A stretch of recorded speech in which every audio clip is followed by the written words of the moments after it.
From Texoma's news leader, local, in-depth, community. You're watching KFDX3 News Today in high definition. Good Monday morning, Texoma, and thank you so much for joining us today. I'm Brenda Donnelly. And I'm Deron Molen. We hope you had a great weekend, Texoma. We're going to start your work week off on the right foot, though. We're hanging out with Brian Rupp. Brian, it's going to start getting really, really warm. Today's technically the first day of spring, but it's starting to feel like summer out there. Absolutely, because today we're looking at another record high. This 2017 has been the year of record highs. And I don't know if you guys can relate, but today is Alien Abduction Day. So keep that in mind just in case it happens to you randomly out there. We're looking at a 61 this morning, very mild. For 7 a.m. we should be down in the 40s. We're looking at a southwest wind of calm to 15. Going to warm to 82. That already puts us well above where we should be for the normal high at the noon hour. Winds are going to pick up southwest 20 to 30, gusting to 40, and then we're looking at that potential record high. The old record is 92. That's the number we're looking to break. We're headed to a 95, so another record we may shatter as we go through the day today. Southwest winds 20 to 30, gusting to 40, may bring in some blowing dust in the afternoon across the Texoma area, especially western counties. So one of those sunsets is going to be a little hazy out there with some brown in the sky from West Texas. But coming up in a few minutes, we'll take a look at your complete forecast tomorrow. Going to be hot again. All right, Brian, thanks. We'll check back. Top of your headlines, the Texas Department of Public Safety has confirmed 2 Vernon College students were killed in a crash on Saturday. Authorities say the wreck happened on Highway 277, a country club road in Haskell County. According to our sister station, KTAB, friends and family say 20-year-old Yancy McCuston of Sugar City, Colorado, and 19-year-old Vanita Trevino of Petrolia were killed in the accident.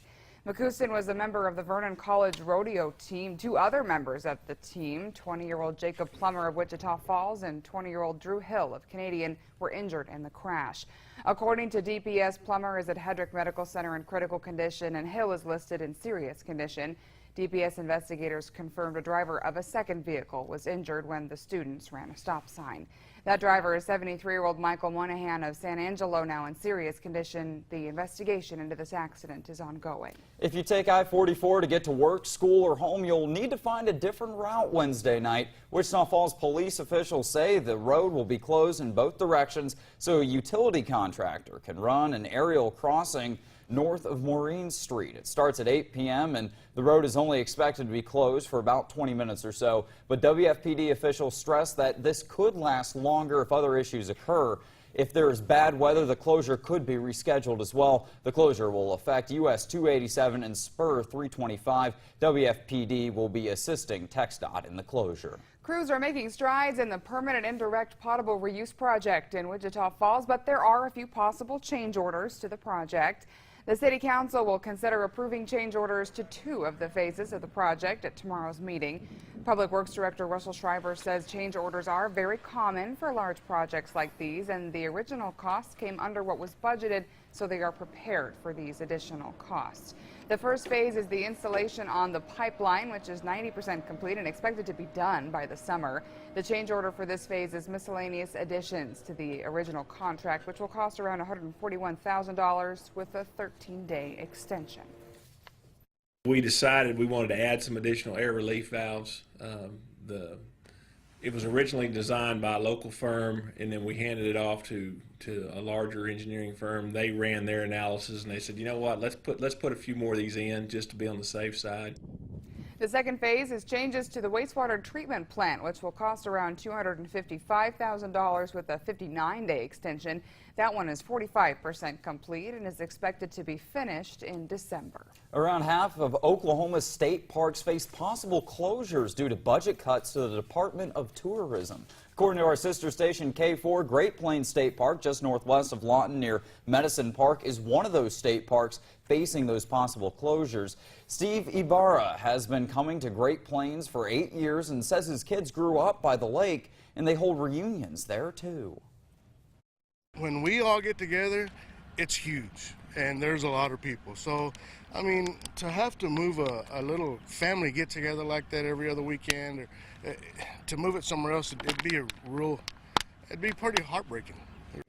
Other than closing down the parks, the state can opt to transfer management over to local municipalities. Nearly 40% of the department's budget has been cut since 2009. If you're dragging your feet on filing your taxes this year, you're not alone, but it might be as easy as going online or using your app on a phone, though. Now, some tax prep products are free, and even the paid versions are typically cheaper than using an accountant. But will they get the job done right? That, of course, is the big question. Jeff Cullen takes a look at the 3 most popular products to help you go at it alone this tax season.